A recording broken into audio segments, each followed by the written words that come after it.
Raila Amolo Odinga has contested for the presidency of the Republic of Kenya 4 times. He contested in 1997, but that one maybe he was just introducing himself to the national politics. And then again, Raila Odinga contested for the presidency in 2008. And everybody agrees that in 2008, Raila Odinga won that presidency fair and square. But Raila Odinga was never sworn in as the president of the Republic of Kenya. Raila Odinga again contested in 2013. In 2013, he was not a clear favorite, but Raila Odinga believes up to now that his votes were stolen. Again, Raila Odinga contested for the presidency in 2017. Again, he never won. But why is this happening? A lot of factors normally contributes or determines who becomes the president of the Republic of Kenya. Those are the realities. Votes is one of them. You might have the votes, but if other factors are not favoring you, then you can't become the president of the Republic of Kenya. And that explains exactly what happens to Raila Amolo Odinga in 2008. Raila Odinga had the votes. Raila Odinga had the members of parliament. Raila Odinga had everything. But he was not declared. Raila Odinga was not declared because the American government were not comfortable with Raila Odinga becoming the president of the Republic of Kenya.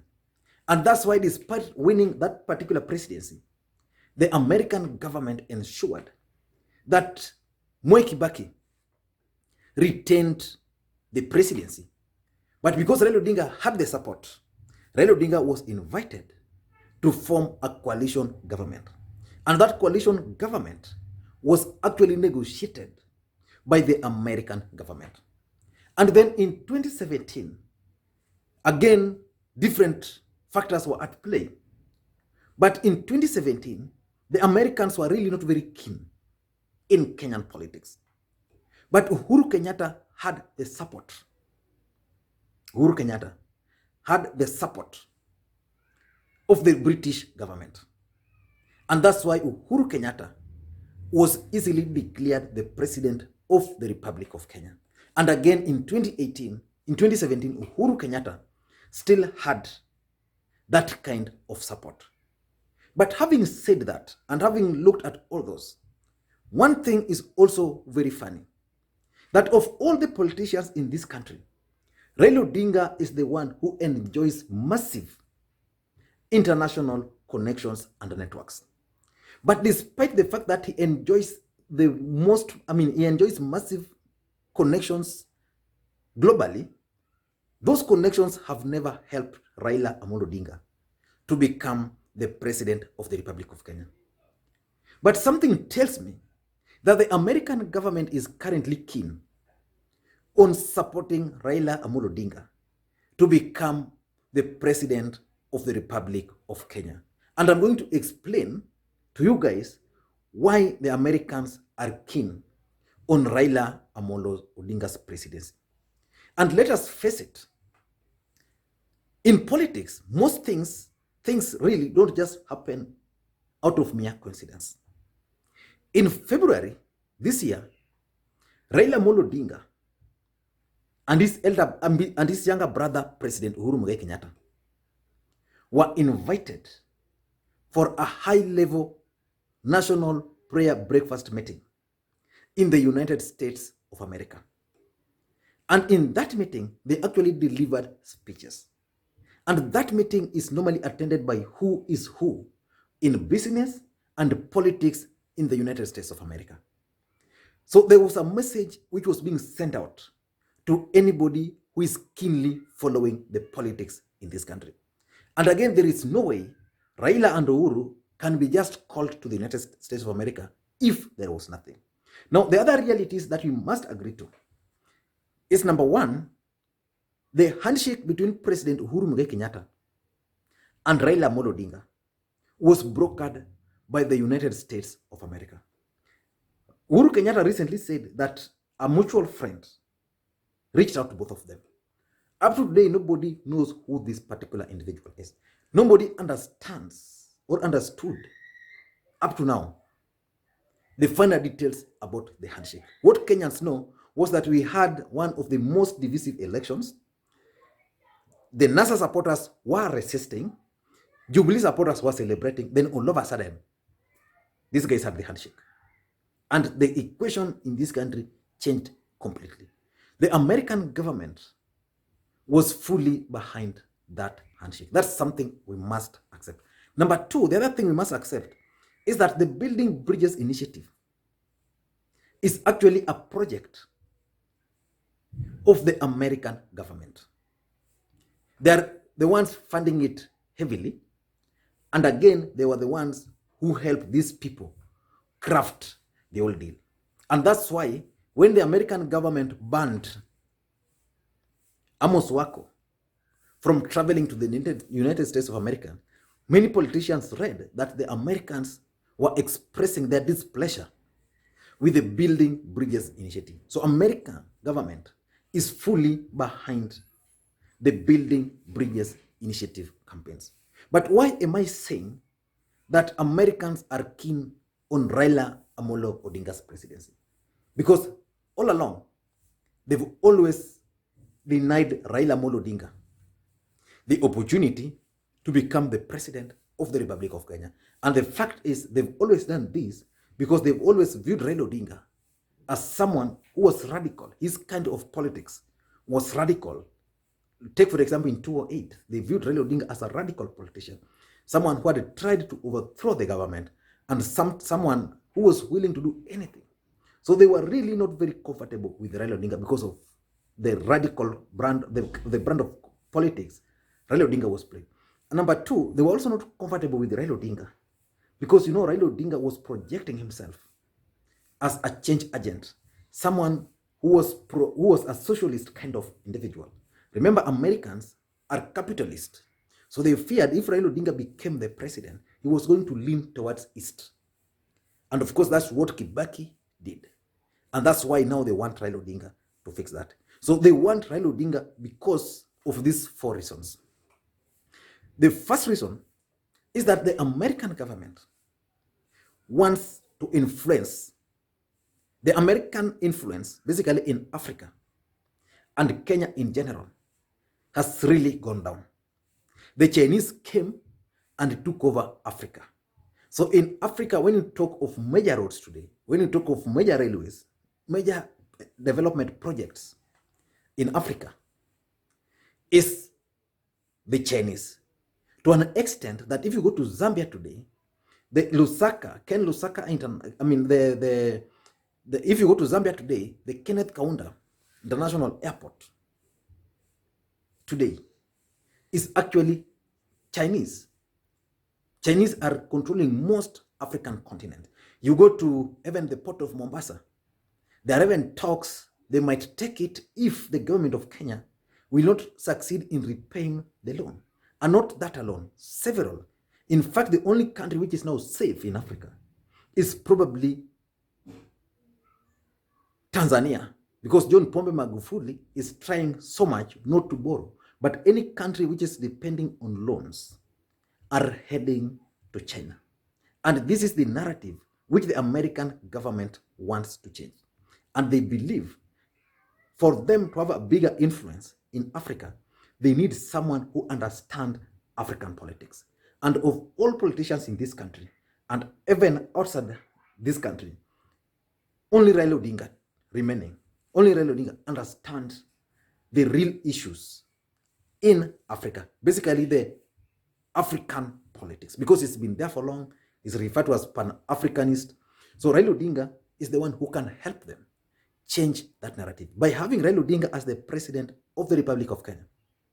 Then they'll be sure, because currently Raila Odinga is even serving as the high representative, Africa Union high representative on infrastructure.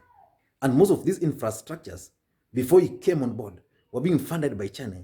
So they'd want someone who understands some of this infrastructural development in Africa so that they can pursue that. So basically what they want is to influence, their influence in Africa, which had gone down. They want it. So they'll want it through an election, and they'll begin with Kenya. So that's number one. Number two, I think corruption. Corruption. In this country, Raila Odinga was projected as the only person who was going to bring change. The American government, in their own estimations, realized that Raila Odinga was not the right candidate in 2008, but again in 2013 and 17, they were not really fully in it. But they've realized that corruption has become a way of life in Kenya. And they've looked at the possible candidates who are going to run. So there's William Ruto, and there is Raila Odinga. Those are the front runners. Let's face the reality. And because these are the front runners, they've weighed them on a scale. Who can fight corruptions amongst these? Remember, the deputy president has a high chance, but he has spoiled most of these chances with his association. If, for example, what happened in his office through Rashid Echesa is anything to go by, the big brother is watching, and they're looking at these guys and they're wondering. And we only know, for example, only that. We might not know the rest. We all know that in 2013 and up to now, Jubilee government really engaged a lot of Chinese. And these are big brothers. They've been monitoring these guys. They know who is corrupt. They know who is most corrupt. They know. So probably because of that corruption issues, they'll go for Raila Odinga. Number three is stability. Stability of this region. I think the American government has realized that having Raila Odinga in government in a way stabilizes a country or the system. When Kibaki was the president and was with Raila Odinga, there was kind of stability in the country. So when Raila Odinga was out, there was kind of instability. And now Raila Odinga is in with Uhuru Kenyatta, there's kind of stability. And because of that stability factor, they do want this guy to continue being in government.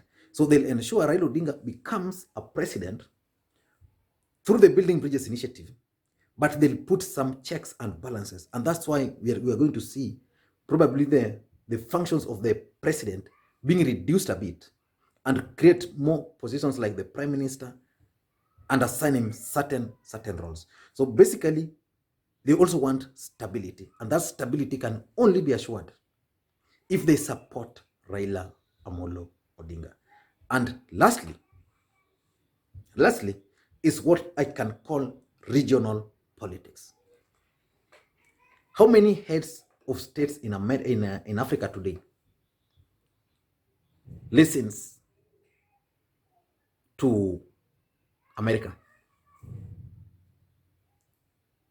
Most of them are already heading to to east. Why? Because of corruption. So if they want money to loot, they go to China, get loan. Chinese will not care what. So they give you the loan, you mess it up, hao watakujia hiyo loan yao. The American government would give you loan, then they'll demand for accountability. And because Africans are not used to accountability, they'll not go for those loans. They'll go for cheap loans from China. But at the end of the day, you become slaves to the Chinese. So because of those four reasons, I strongly believe, and with the indications, I strongly believe that the United States of America this time around is keen on who is going to become the president of the Republic of Kenya. And they're likely to support Raila Odinga. I don't know what you think. If you have a different idea, kindly let me know.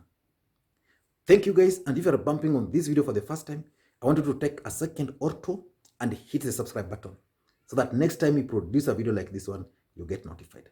And to the subscribers, I want to continue thanking you guys for your continued support. And by the way, I've received very good response from people who are willing to write on the blog, which I'm putting up.